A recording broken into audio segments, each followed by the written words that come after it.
Welcome to the College Football Survivor Show, where playoff survival is always on the line. Here's Shehan J. Haraja and Bobak Hayeri.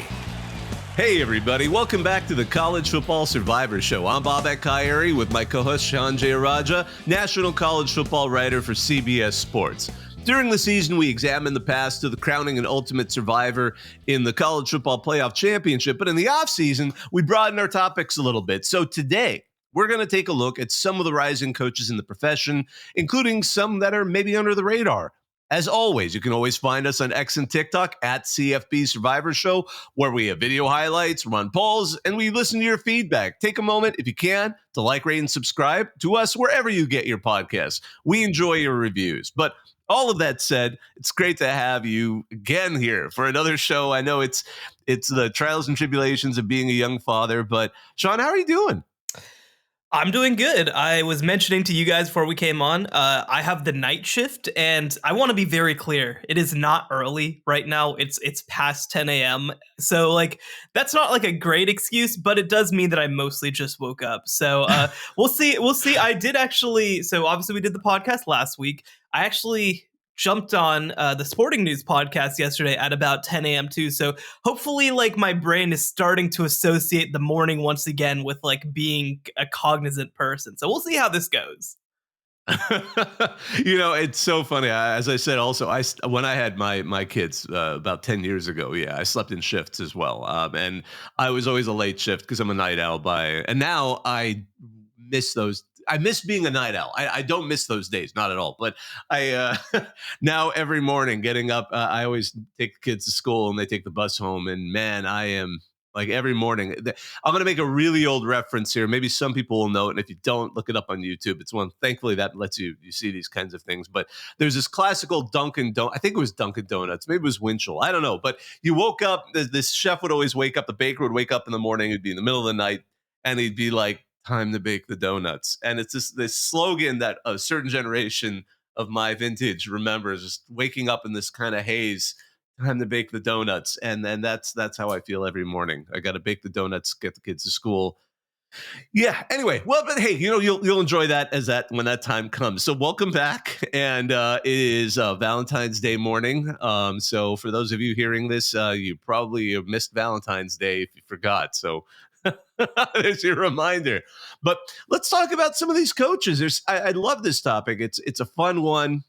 There's so many. One thing we talked about, there's so many potential candidates that even if both of us come up with independent lists of, maybe we're going for kind of maybe a 10 combined 10, above, better known coaches, 10 below the radar, we're going to inevitably miss people. But it's fun to just kind of talk coaches. So let's get into it. What inspired this? What is this? Just a fun topic? I mean, why do you think we should discuss this one? Well, I think that this has been the endless coaching carousel in a lot of ways, right? I mean, Chip Kelly goes and takes the job, moving from UCLA to Ohio State's offensive coordinator role. So they promote they promote a recently internal coach in Deshaun Foster, who had recently jumped to the Las Vegas Raiders, but was a longtime UCLA assistant under Chip Kelly. And so I just think that there's been so much movement this year. I think this is also a great opportunity, by the way, for me to make sure I'm caught up, being on paternity leave as well. But I think that the other piece that I'll mention, and I said this back in December when the main carousel came to a close, was I really felt like this was one of the smarter and more reasonable carousels that we've had in a while. I looked at the hires that were made, and I feel like almost all of them just make a lot of sense. Now, there's exceptions. I will say, there have been 3 coaches hired kind of post-period, right? Sean Moore at Michigan, Bill O'Brien at Boston College, Deshaun Foster at UCLA. I like those. I like all 3 of those hires, but I think that there's obviously a lot of context to the 3 of them too, as to hey, why didn't UCLA do a giant national search in February? There's context to maybe is this going to be a great hire? Is this a big time hire? There's context to maybe why the hire was made the way that it was. So I will put those 3 aside just a little bit, but I do think that overall, I mean, this has been a very good coach hiring year, I'd make the case, especially at the Power 5 level. I mean, when I go up and down the list of Power 5 programs, there's maybe only one or two that I don't really like. Yeah, I agree. There isn't a real dog in this class. I mean, it's so funny to use that meme, and I've heard it before, but I'm glad it kind of, the haters said I couldn't do it, and the haters were right. Good on the haters. It makes me think that the classic head coaching version of that was when Kansas hired Charlie Weiss. Like, no one understood that one. Like, there's maybe like 5 people in the Jayhawks program are like, no, we thought it was going to be great, decisive schematic advantage. I'm like, that kind of burned out by that point, And then, and I remember it was the only time I'd ever seen one of these kind of rank the coaching hires, give somebody an F, like a flat out F, and I'm like, wow, that's going. I was like, Yeah, okay, that that's feels a little extreme, strong. That feels a little strong. Yeah, but it turns out, hey, the haters were right. that was an F, as it turned out for the Jayhawks, which are finally climbing out of that pit. So, I'm looking forward to this. This is going to be a fun conversation. You actually now have me thinking, if before last week, I don't think I would have put Deshaun Foster in either like a rising coach. I mean, I'm not saying he wasn't a quality coach, but I wouldn't have put him in a category of the names that we're going to be discussing. He was kind of like, wow, they're promoting the running backs coach. And I know I'm old enough to remember when Deshaun Foster played for UCLA. I remember the awkward ways. I got to share this because again, this is not it's a little bit of blame on Deshaun Foster. He knew this was one of the wise idea, but his career in college football ended awkwardly. He missed the final couple of games in his I don't remember if it's his senior season, but his final season, because he borrowed a Ford Expedition from it ended up being an actor who was from the show St. Elsewhere back in the day. But like, I remember the drama in the LA Times when this was happening, and people were like, oh, USC fans must have ratted him out. And it actually turns out like somebody just talked too much, and that got him in trouble. And so he couldn't play his final 2 games because he borrowed that car. And now you look at all the NIL world and the portal world, and you're like, man, it's so nice that we don't have to deal with that. And I think if you're framing the story in that way in the changing NCAA, it is kind of fun to now see him. That was the head coach of the same program he played for in an era where that kind of nonsense is probably not going to come into play again. But all of that said, jumping into some of these rising head coaches, or I should say rising, well, they could be head coaches, they could be assistant coaches. I will say, I put together a list again. It's a mix of guys who are under the radar, maybe a little more over the radar. I ended up separating it into 5 head coaches that were hired and 5 assistant coaches that were hired to kind of just give a little bit of a sample. I like that approach. Who do you want to kick off with? Yeah, let's stick with, I think, the name that to me is one of the obvious names on this whole list, and that's Jonathan Smith at Michigan State. I think that he has proven himself as one of the best coaches in college football over the past couple of years during his time at Oregon State, his alma mater. To win at the level that he did consistently at the end of his tenure, right? 7, 10, and 8 wins over the last 3 years of his tenure. Right in the mix for a Pac-12 championship every single year, which is an unbelievable accomplishment at Oregon State. The sadness to me is that the Oregon State thing doesn't get to continue, because I was really high on what he was building there, but now he gets to go to a program in Michigan State that has major resources, that doesn't, by the way, have Jim Harbaugh standing in front of them. I think that's going to be a huge advantage for them. He's a developmental coach, but I think he has potentially more recruiting upside now going to a program that I think can hold their weight in NIL as well. So this to me is a really, really good fit. I think that he is not made, I don't think, to be a front runner personality wise. And I think that Michigan State is kind of this perfect situation where it's a school that's very invested in football, that cares a lot about football, but you don't necessarily have the external pressure of being the biggest show in town, because Tom Izzo is still coaching the basketball team, because Michigan football obviously is what it is. You kind of get to establish your own niche, and I think he's going to thrive in that world. That's a great pick. And it's so funny. I took approach to looking at folks who are not yet necessarily at the job where at a high end job like Michigan State, because like Kalen DeBoer would be an interesting choice as well, because obviously he's rising. I think at this point he's hit the top. And also I get a little worried. I'm always a little worried about forecasting once they're at a new position. Like, for example, Fran Brown, just, bit of a surprise hire, although it made some sense. And he certainly made a splash with the recruiting battles so far at a pretty difficult situation when you're coaching at Syracuse. But I'm always a little more careful. Like, I'm like, that's still forecasting in my mind a little bit some success that may not translate. I didn't quite go with immediate hires unless it seems like they are. Well, I'm going to take that back. I do have someone in my less on the radar picks. I'm going to throw it out there. I'm not going to go in any particular order. Scotty Walden kind of fits in that position for me because he just took the job at UTEP. Now, I'm going to just qualify that I don't know what constitutes success at UTEP. That is a hard job in El Paso. It's always kind of struggled to compete. It's like it's in Texas technically, but it's a very different world out there. You're competing. I mean, it's very close, obviously, New Mexico State. But at the same time, he made a difference every step he's been. He was at Austin Peay. They hired him after that messy departure of Mark Hudspeth, right after obviously Will Healy had been successful there and turned the Governors into something. And he was able to build that program up and get them after 4 seasons into the playoffs again.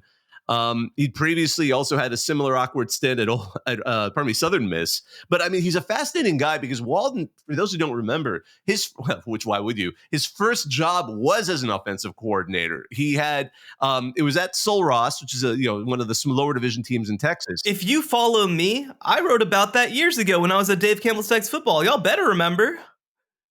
I was about to say, if you don't know about it, I'd be shocked because of your knowledge of your vast knowledge of Texas football. So, I mean, he's a fascinating guy. And for those who don't know, he was, as a player, he was an offensive assistant. So when the offensive coordinator left, they basically promoted him into his place. So he has been a coordinator level coach his entire fairly young career. The only knock I have is going from Austin Peay to UTEP. That is a tough order. So if he can get any modicum of success at UTEP, I think he's only got the sky ahead of him, because I mean that is going to be a tough position to test his mettle. But he was willing to take the job, and again, talking about forecasting based on previous success, that's someone in my under the radar picks who I would have also kind of quantified in that same manner. Well, let's talk some Texas geography for 1 second, okay? So he's from Cleburne originally, which is south of Dallas, kind of in the central Texas area. But like you mentioned, he ended up at Sul Ross, first as a player, then as a coordinator. Sul Ross, for people who don't know, is in Alpine, Texas, which is like deep Big Bend. So like if you're thinking of the state of Texas, it's literally like the Bend. That's why they call it that, on the left side of the state. And El Paso is the point on the very western end of the state. So what you might notice is those two places aren't too far from each other. They're just a couple hours away.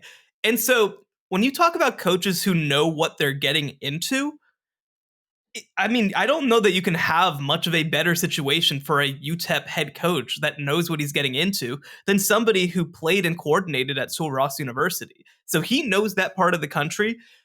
I've already seen, and talking to people in the state of Texas, they have made much more of a priority of competing in the state of Texas for recruits.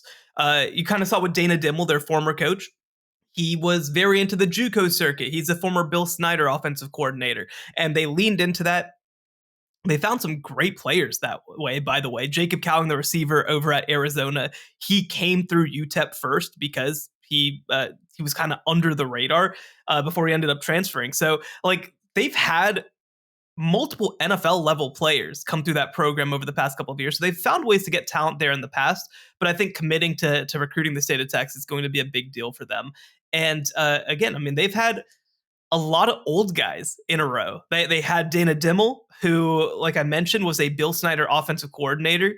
And had been a head coach before. He was at Kent State. And Houston, as Houston fans will tell me over and over again, and they did not like that tenure whatsoever. But before that, Sean Kugler, right, who was a former offensive line coach in the NFL, and then Mike Price, like you mentioned before that, who was also another old guy. So this is the first kind of young active guy that they've had in a little while, just to come in and say, look, I mean, we're not just going to try to coach football well. We're going to try to get the community involved. We're going to be very visible. We're going to be very active. His staff so far is very young. Anyway, that's probably enough talk about the Austin P turned UTEP coach, but this is somebody who I have a lot of familiarity with from my time covering college football in the state of I Texas. love it. So who's your next pick? Yeah, I'm gonna move over to the assistant coach side. I'm gonna go with Zach Lujan, the offensive coordinator at Northwestern. And for people who don't know this name, first of all, he's younger than me, which I do not like. I do not like that whatsoever. But he was the offensive coordinator at South Dakota State as they took their place essentially as, I mean, the new North Dakota State is sorry to any Bison fans listening to this, but like they've taken that spot for right now. They're the it program in FCS college football right now, reigning national champions. So he did a great job.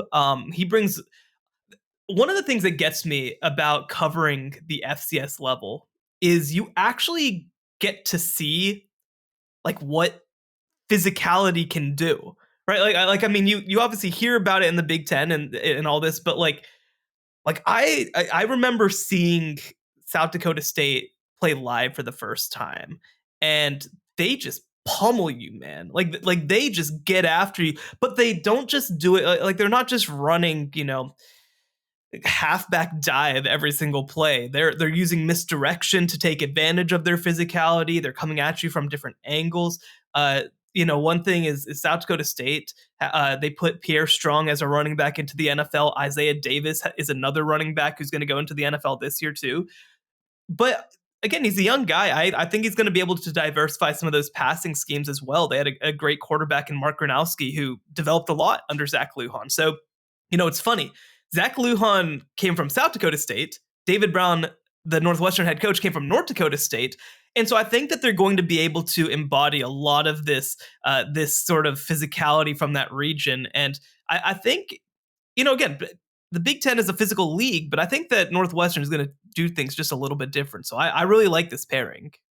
I like that pick, and it's one where it's a step, I think, deeper than where I was thinking. Because at one point, Jimmy Rogers is one on my list, is one of the under the radar, and he's the current. For those who know, he's a current South Dakota State head coach who I was on the fence about including him, only because we have that awkward situation where you're not sure how much of it is him just yet, because he was the defensive coordinator for the Jacks for several years before taking the head coach from 26-year veteran John Stiegelmeier, who won a national championship in his final season and happily retired, handed the reins over to Jimmy, who has gone 15-0 since then, getting the reins. So now they're back-to-back national champions. But he's a young guy, and therefore I felt like there's a ceiling on him that hasn't been reached yet. Now, you always wonder, obviously, speaking of North Dakota State, we watched I agree. South Dakota State is absolutely now the top program in FCS. I mean, North Dakota State,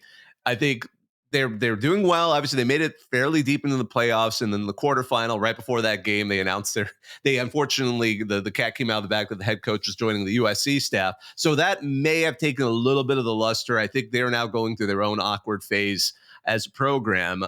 So we'll see if they re-rise. But yeah, so Jimmy Rogers was also on my list, only because if he's done so well there and he's proven that he can win, I could see him at the age he's at, a younger coach. Is he younger than you?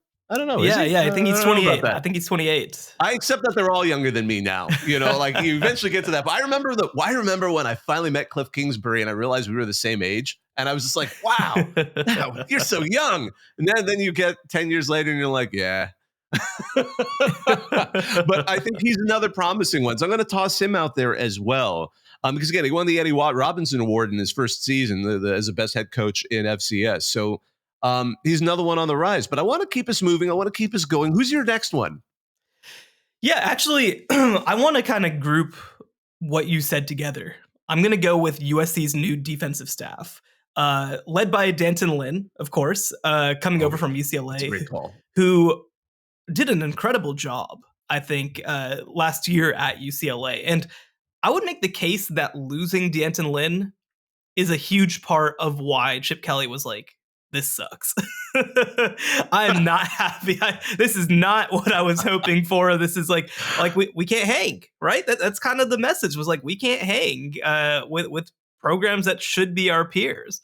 And so they doubled his salary to bring him over, reportedly, to USC. I'm also going to toss in Matt Entz with that, the North Dakota State head coach. If you looked at USC and their problems the last 2 years on defense, like, this is the guy who you would want changing that culture, because North Dakota State comes with a tough physical culture. He comes over as a position coach, by the way, not a coordinator, not anything like that. He is an assistant head coach for defense, which I think is going to be kind of a helpful role for Lincoln Riley, to have somebody whose full-time job is just like, I'm going to manage things on the defensive side of the ball. Now, again, Lincoln obviously needs to do things on his own too, but you look at Matt Entz's history. Like, he came up through the Northern Iowa system, which was very successful. He coached for several years as a defensive coordinator at North Dakota State under Chris Kleiman, became the head coach, won 2 national championships. Now, the funny thing is, like, Matt Entz, people are like, why did he leave that job? It's because he only won 2 national titles in 4 years, which is like unacceptable for North Dakota State. Yeah. They lost multiple games in a season each of the last 2 years. That's so unacceptable for North Dakota State. Now, of course, they did also finish number 2 and number 3 in the nation, but this is North Dakota State. You're falling behind your rival. So I think he saw the writing on the wall. And I think the other piece of this is, we saw this with like Jeff Choate is a good example of this. The former Montana State coach, Montana State. I have that right. And so he left his head coaching job at Montana State. If I said Montana and got it wrong, I was gonna hear about it. So I just wanted to make sure that I have it right. He left his job, became linebackers coach at Texas, was able to kind of raise his profile, did a great job with the linebackers over there, and now was hired as the head coach at Nevada. I think that Matt Entz might think, hey, you know what? If I want to be a major college head coach, one, it's probably not happening with sort of the, I don't want to call them middling results at North Dakota State, but I don't think that he had enough success like a Chris Kleiman to get a major Power 5 opportunity.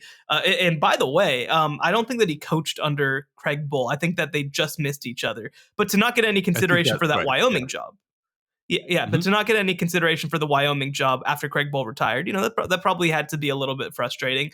And then you kind of add to that, well, now I think that you have an opportunity to kind of come in, raise your profile. If USC's defense improves, like, again, we can be reasonable about it. We're not going to say that they're going to have a top 20 defense next year. But if over the next 2 years they jump into like the 50s defensively, then Matt Entz could be in line for a group of 5 head coaching job very, very soon. And potentially more than that. So, I have to say, what I think really also influenced Entz was watching David Braun leave his program to be the defensive coordinator of Northwestern, and then immediately, because of the chaos in the offseason, get thrown into the head coaching seat and now earn like 10 times what he was earning as his head coach. So, I mean, can you imagine being a guy who's the North Dakota head coach? Like, oh, well, cool, good, coordinator. You got to go be a coordinator in FBS, and watch him become the head coach and become far more prestigious than you ever were. At least on a national level. That had a sting. That absolutely had a sting. So, and I agree, though. I think maybe he was feeling a little bit of pressure, so it was almost like an FCS equivalent of Chip Kelly, although with much higher stakes for that program. Yeah. And by the way, I do also have to mention, USC also brought on Doug Belk, the former Houston defensive coordinator, who was somebody who, by the way, Florida wanted to be their defensive coordinator just a couple of years ago. He is considered a real rising star in the industry. So when you talk about those 3 guys coming in together, Matt Entz, Danton Lynn, Doug Belk, all pretty young guys. Matt Entz is a little older, but only 51 at this point, not an old coach by any means. Belk and Lynn, very young coaches. I mean, that is a commitment to figuring things out on the defensive side of the ball that we've never seen under Lincoln Riley. Will it work? Who the heck? I mean, I don't know. I'm not going to try to forecast whether a Lincoln Riley defense will be good, but it's not just like, I think even when you saw the Alex Grinch hire at Oklahoma, which, people have kind of rewritten what happened there. Like, there was immediate and significant improvement over the first 2 years at Oklahoma. The issue is that it kind of stagnated. And then when he got to USC, they tried to quick fix some stuff and it didn't work. But he didn't wholesale kind of rebuild the entire coaching staff on the defensive side of the ball when he made those changes at Oklahoma. This is an example of him saying, I'm letting go some guys who are not performing, who are my friends. I mean, I think that's been an issue for Lincoln Riley, is that he won't get rid of his friends sometimes.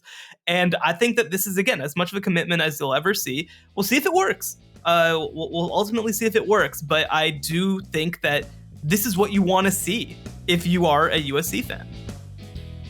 The College Football Survivor Show, where playoff survival is always on the line. If we're talking about, high profile coordinators, so one of the ones on my list of people that wouldn't surprise, but it would be hilarious if UCLA had hired him, Garrett Riley. Offensive coordinator at Clemson. Obviously, he did a tremendous job in that first season with under Sonny Dykes at TCU, where they made it to the title game. And Clemson hired him. And obviously, Clemson's year was a little like they certainly finished off strong. But if he continues and Clemson continues to win, I think he's going to be another head coaching candidate year after year. And again, his star rose the way it did at App State, was where he was running backs coach. They were going to make him offensive coordinator before he became offensive coordinator at Southern Methodist under Sonny Dykes. And obviously at TCU and Clemson, I mean, he's got a rising star, and obviously being at Clemson, certainly not going to hurt that. But then now I imagine, and there's that little bit, and I do think ADs are and those that hire are still a little influenced by name recognition. Sometimes we see it with sons of head coaches, as we talked about in our previous show. But I think Garrett Riley, being who he is and being, seeing how well Lincoln's been doing. I mean, we've seen it out with the Helton brothers. That's another pair of coaches that are out there right now at Western Kentucky and Georgia Southern that, again, have done that. So, why not Garrett Riley? And I think he'd be a great hire for whoever decides to pick him, especially if Clemson comes back and I think builds off of the end of last season, and we see that offense develop in a way that makes more attractive people, because we know we can do it. And I think that provenance, or however you want to put it, that reputation that he is kind of also, I don't want to say he's riding off his brother at all, his coattails at all, but I think that certainly will make him an interesting person and a potential hire. And I think he's one of the higher profile P5 assistant coaches right now, and there's a lot of them. But I just thought, given what we've been talking about, when I still now imagine if UCLA had hired him, that would have been amazing. That would have been that the hype for that, the battle for Los Angeles, the victory bell would have been off the chart. That would have been like the old Bowden Bowl when Clemson had and FSU both had Bowden's as their head coach. Yeah, the timing, unfortunately for them, just didn't work out. Maybe, honestly, if this was last year, like maybe he could have gotten hired or a job off of TCU's offensive coordinator run. This year at Clemson, it didn't go quite as well. But I think, like you said, still I think somebody to keep an eye on, somebody who's done a great job. I think my biggest question with Garrett Riley and Clemson right now is he like allowed to run his own offense? Like, is he allowed to manage everything? Is he being influenced? Is Dabo Swinney in his ear? I don't necessarily know the answer, because what they did this year looked a whole lot like what they did the year before that as well. So I'm hoping that that continues to grow and evolve, and that he kind of finds things that make a lot of sense for him. So that's a good pick. I like that. I'm going to go back to the head coaching list, and I'm actually going to tie two guys together, because I think it's impossible not to tie these two guys together right now. Former James Madison coach Curt Cignetti going to Indiana, and now James Madison coach Bob Chesney, who comes from Holy Cross. So, I'll talk about Cignetti first. So, I do think that one thing, and probably a smart move on his part, is that the transition season can be like a unique situation, because sometimes you have a lot of older guys because of scholarship rules and because of trying to transition your roster really quickly. So, I think it's a smart move for him after an 11-1 season, after finishing top 25 in the country, to probably look to move to his next spot. I think that he's a great fit at Indiana. He's somebody who has been in, sort of the eastern region of the country for most of his career. He also, by the way, people don't realize, is a former Saban assistant. He was on Nick Saban's initial staff at Alabama as wide receivers coach and recruiting coordinator, a job that sounds like it could come be pretty helpful at Indiana. The other thing too is that he's one of these coaches who has come through the ranks, right? So actually, here's the other fun fact. This is actually his second time being the head coach at Indiana. The previous time was at Indiana University of Pennsylvania, IUP, in a Division II program. D2 off-brand schools in Pennsylvania. Yeah, California University of Pennsylvania is the other. It's so crazy. But he came through IUP at the D2 level. He coached at Elon for 2 years before getting the James Madison job. He's 119-35 as a head coach overall, including 52-9 at James Madison across levels while transitioning them up. They finished 2, 3, and 3 in the country in his 3 years as head coach at James Madison. So, I mean, this is a guy who wins. I don't want to compare him all the way to a Kalen DeBoer, but I think that there's a lot in terms of profile that you have to like about that. He is an older coach. He's 62, but I think somebody who still has 10 years of, if he wants to, of coaching at Indiana left. And so he's taking over one of the toughest jobs in college football right now, just because of lack of investment historically. But I think you have to give Indiana this. They committed to let go Tom Allen, and Tom Allen honestly handled it very graciously, but said, look, I mean, I understand, but if you want to be serious, you have to invest more, and you have to invest more in NIL. So I'm hopeful that Curt Cignetti is going to be a coach who can help leverage some of that, because I know he could have had other opportunities too if he wanted them. So the fact that he chose Indiana, chose to be part of a Big Ten program that's obviously going to be getting these big payouts heading forward, I think that to me hopefully signals that that investment is coming. And just to touch on Bob Chesney for a minute, I actually got to talk to Bob Chesney as part of the story that I wrote before the national championship game, talking about kind of small college coaches who have managed to move up levels in the wake of course, Kalen DeBoer going to the national championship game. So for people who don't know, Bob Chesney started his career as a Division II head coach at Salve Regina, a Northeastern school. He told me, I believe it's in Providence, Rhode Island. It's in Newport, Rhode Island. It's housed in some of those old mansions, the old like Gilded Age mansions. Like some of them make the campus. It's actually it's hilarious. That's for those. Don't go there to go see a big stadium. Let's just put it that way. But yeah, I know. I did not realize he started there. That is hilarious. Oh my gosh, the Seahawks. I oversold it. They are a Division III school, and he told me actually that when he was the head coach at Salve Regina, that he ran into a situation where the practice field was actually a local middle school's football field. And so oftentimes they'd get kicked off because they'd have like a middle school practice. So he has paid his dues, but managed to turn Salve Regina into a winner in just 3 years. Went to Assumption, which is a Division II team. I do know that. Then up to Holy Cross, which is I believe a non-scholarship program, or maybe not non-scholarship. They're limited. They're a limited they scholarship. Shifted. Yeah, maybe it's Assumption. He told me that one of his things was they were playing non-scholarship, but Holy Cross I think that he said that they play with only 12 scholarship players when everybody else in FCS. No, I think I have that mixed up. I think Assumption was. But anyway, point is, Bob Chesney has gone through the ringer when it comes to coming up through college football, and now he's going to be at a program in James Madison that I'm not going to say is the most advantaged program in the Sun Belt, but I think is in the upper tier of advantaged programs in the Sun Belt with the way that they invest. And by the way, the recruiting grounds that he's getting to deal with being right in the state of Virginia. So there's a lot to like. It's funny. Like I mentioned, he has a lot of ties to the Northeast. Talking to people are kind of like, yeah, this is the first great Northeastern coach coming through that you need to keep an eye on since the Dan Mullins, Ryan Day but he was an NFL guy, so I don't think it's quite the same. Chip Kelly came through like that. Like, it's pretty rare to have elite level Northeastern guys. Maybe Joe Moorhead would be another who has come up, but like, Maybe a good one. yeah, but he is the guy who people tell me is up next and like has a chance to be that next great coach from the Northeast. And now he's at a program in Virginia that I think where he's going to be able to leverage both, kind of what he's done before and what he has a chance to do heading forward. So I'm really excited about both these guys. So Kurt Cignetti at Indiana, Bob Chesney at James Madison. Those are good ones. If we're talking coaches that are rising, I'm going to go with a younger one who's had a meteoric rise in just 2 seasons as a head coach, and that's G.J. Kinney. Because, he took over an Incarnate Word program in 2022 that had lost Cam Ward as their quarterback because he and the head coach, Eric Morris, was Eric was technically hired by Wazoo to be their offensive coordinator and take Cam Ward.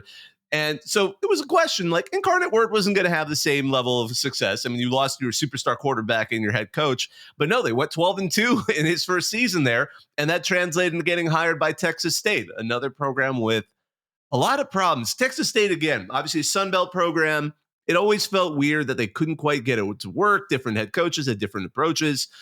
They went with the old head coach, with Dennis Rancione, and then they went with the young head coach who couldn't quite get it together and hitting the JUCOs a lot. And then Kinney arrives there, and to be fair, he did a very, I don't know how you call it, Deion-esque makeover, which was only obscured by the fact that Deion Sanders went the pure route of apparently, much has been said about all the replacements that Deion had in using the portal and kind of pushing out players. But Texas State was second place and pretty close. I mean, I think it was like 70 players at Colorado, and it was in the 40 range at Texas State. So I think what it was did we 53. get? It was a lot. At Texas State? Yeah.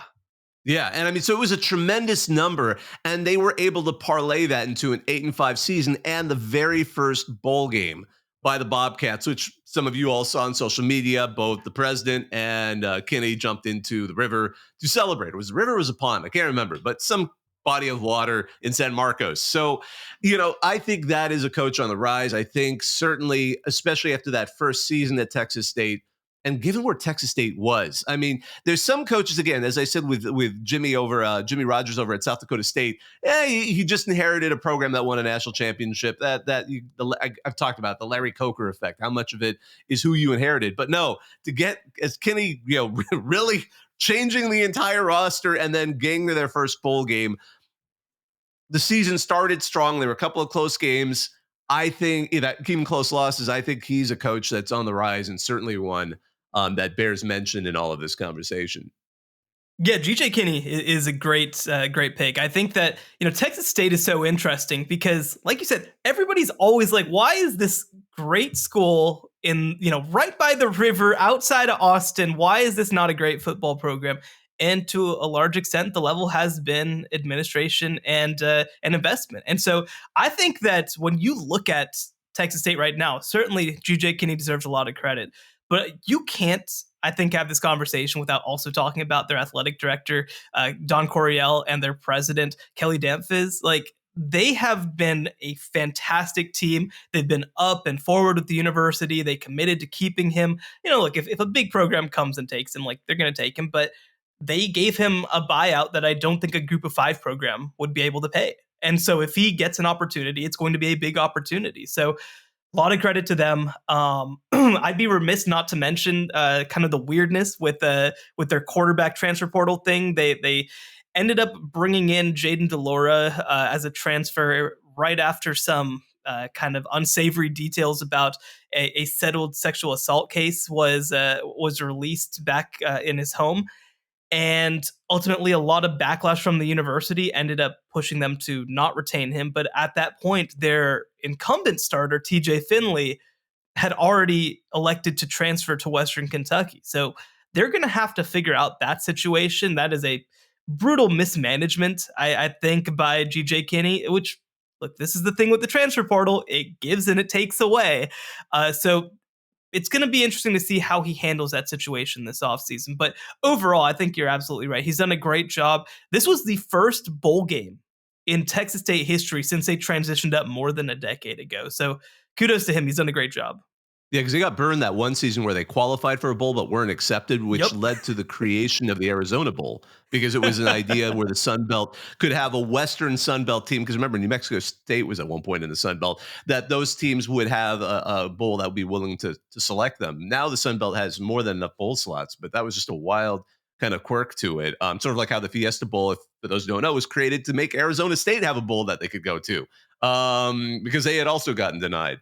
Just wanted to, by the way, I love the fact that you mentioned the quarterback situation, because that's a spring portal story that I just realized doesn't get talked about enough, because is Texas State going to grab somebody? And after spring practices, there's probably going to be a pretty decent quarterback who's kind of a little annoyed at their lack of playing time. Boy, that's going to be an interesting one. But let's keep on moving. Who's your next pick? Well, I think that since you mentioned Texas State, we gotta at least give mention to the recently failed head coach there, Jake Spavital, but who of course is joining Baylor. But I actually don't want to have him be my pick. I actually want to bring attention to another assistant hire that they made, who I think is a little bit under the radar, and that's running backs coach Keenan Hall. And Keenan Hall was the best way, if you're from down here, the best way to describe it is SMU had this assistant named Rashad Samples, who was just like the king of Dallas. He's actually the son of a current legendary Texas high school football coach. And he came in and basically revamped Dallas recruiting and completely put SMU recruiting wise on the map, I think you could argue. And then he left. He actually joined the Los Angeles Rams staff. Now he's at Arizona State as an assistant. And Keenan Hall was basically the Rashad Samples replacement at SMU. And he did an incredible job of rebuilding some of those pathways in South Dallas. And Baylor was like, I'd like that. That sounds good to me. And Baylor last year, their recruiting was horrific. Like so bad. It's one of the worst recruiting classes that they've had over the past couple of years. They ended up number 54 overall, number 67 in the high school ranks. They have already felt his Keenan Hall's impact right now.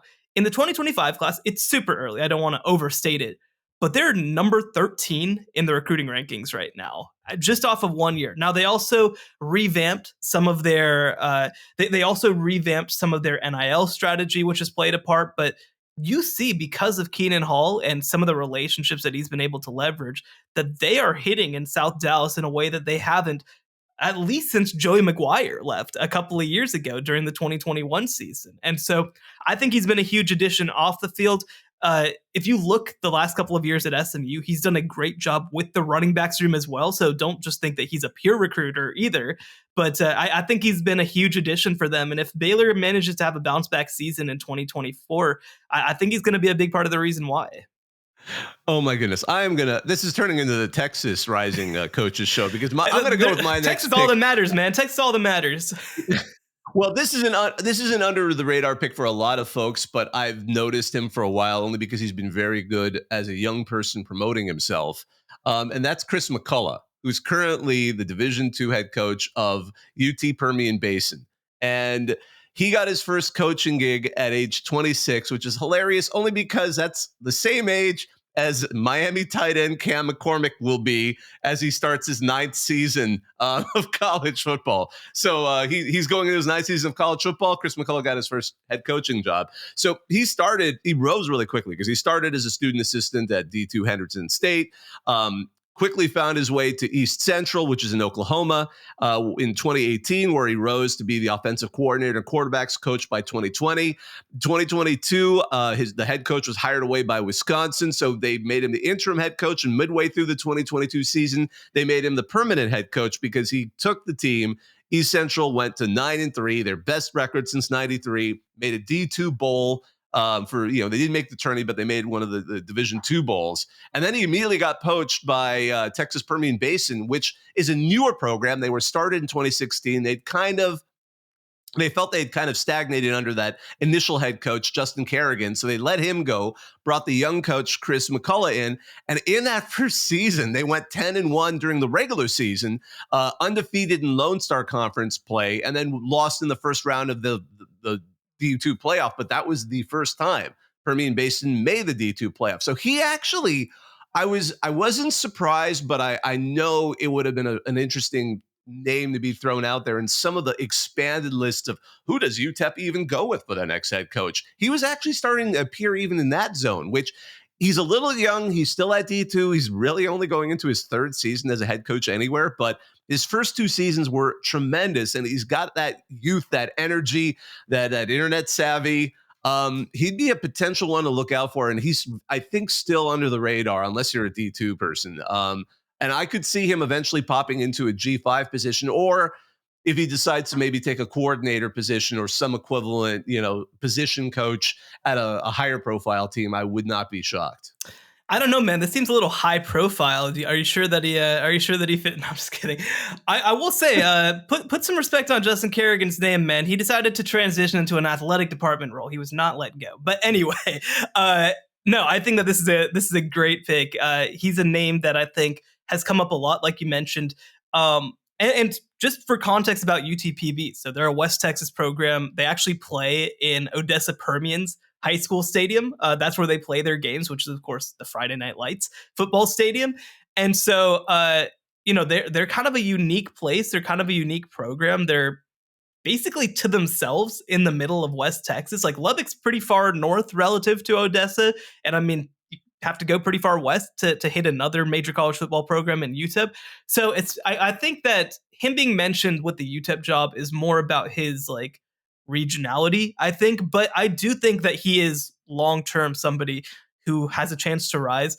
It's funny too, UTPB, which again is obviously a satellite campus in deep West Texas, they, after he had this season, managed to put together like a huge compensation package. I think that he like doubled or tripled the most that any coach had ever made at UTPB because they wanted to keep him. And look, they understand if a D1 program comes calling, like that's the game, but they have committed to trying to keep him and they know what they have there. In a lot of ways, I think the comparison like what we mentioned with GJ Kinney. So a name to watch for sure. He has such a great long career ahead of him. I probably should go out and see him out in Odessa one of these days because I agree he's a coach on the rise. Yeah, absolutely. And we want to go ahead and slowly wrap this one up. So let's take a quick run through some of the names that we would have also liked to potentially get to, because I had some folks that were on my mind, like Alex Atkins, the offensive coordinator of Florida State. We'll forgive him for giving a recruit a ride to go meet somebody. I don't know. I think we should ban him forever. Yeah, oh my gosh, show away the key, NCAA. Phil Longo, the Wisconsin defensive coordinator, obviously is a well-known name. Brennan Marion's a rising star at UNLV as our offensive coordinator. We saw his name come up for several jobs in the G5 level. We're talking name recognition. Washington, man, their offensive coordinator, Brendan Carroll, their defensive coordinator, Stephen Belichick. I think there's a strong chance those two guys are going to come up for head coaching jobs in similar reasons that I gave for Garrett Riley. Will Stein, the young offensive coordinator for Oregon. I think if Oregon is trying to develop out the way Dan Lanning seems to want to have them develop out, we're going to maybe then see them as a place where people go for their head coaching positions picking from his coordinator staff. Glenn Schumann has to be mentioned, the Georgia defensive coordinator, along with the new co-defensive coordinator, Travaris Robinson, who they brought in as obviously he had been the exceptional cornerbacks coach at Alabama. All of those guys are gentlemen who I think will be people to pay attention to. Couple of other on my under the radar. I wanted to also mention Jerry Mack, who recently took the Jacksonville Jags running back job. He briefly was North Carolina Central's HBCU head coach. He was successful there, decided to become a coordinator, and taking the OC job at Rice maybe was a bigger job than it sounded, but he ended up at Tennessee where he was a successful running back coach.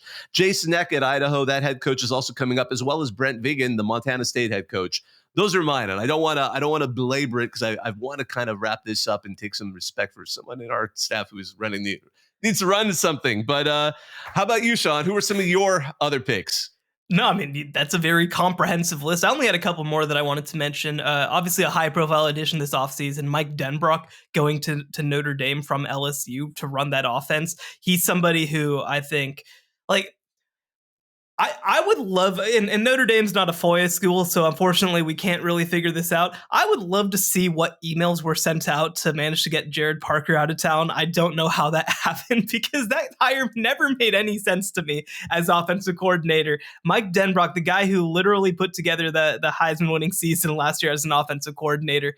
I mean, that is just an unbelievable upgrade. No disrespect, but like Mike Denbrock, I think has a chance to come in and be a big time addition for them. As an FCS head coach, Ryan Carty over at Delaware is somebody that I'm keeping an eye on. He was actually offensive coordinator at Sam Houston during their national championship run.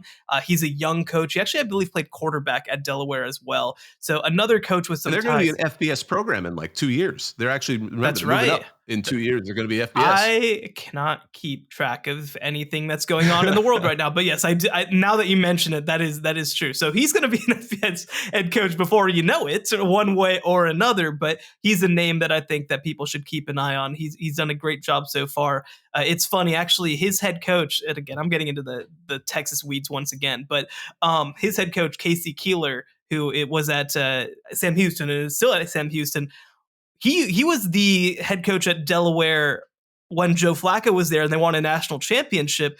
And then there was kind of a bitter end and he kind of got blackballed from that region of the country coaching FCS football. So he ended up in Texas, won a national championship there, and now he's coaching FBS ball at Sam Houston. So interesting story. Anyway, like you said, we're running short on time, but a lot of names I think that we could continue to bring up. We could play this game all day.